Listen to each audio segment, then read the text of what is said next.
好啦，鄉親啊，繼續來看台東蘭嶼的達悟族，為了要重現着祖先300年前的航海路線，所以啟動蘭嶼甲菲律賓巴丹島300年的首航計劃。有6個部落的工藝師用18個月時間做一隻傳統的枋仔船，經歷巴士海峽甲烏流水的考驗，終尾仔嘛順利到巴丹島，受到當地民眾熱烈的歡迎。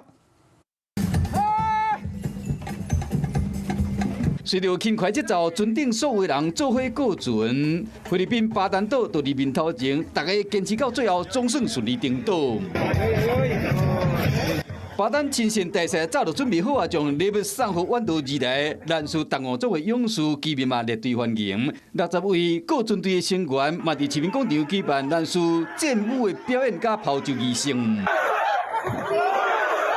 為了復興祖先300年前的航道，蘭嶼出動6名部落的工藝師，用18個月開600萬，共同打造出黃金友誼號，展開蘭嶼到菲律賓巴丹島300年首航計劃。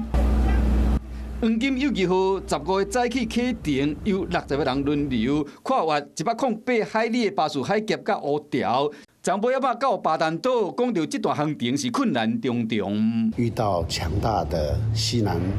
氣流、西南風以及4公尺高7級的風的這個挑戰，雖然船進水，然後拖行，但之後都非常順利的滑進巴丹島的港灣。平房船入水差不多8成佇水內，佇安全的考慮下改做用拖的，刷來菲律賓海巡單位趕緊出動船艦。 修理黃金友誼號，當時抽水，加在船體無啥要緊，補強後繼續航向巴丹島。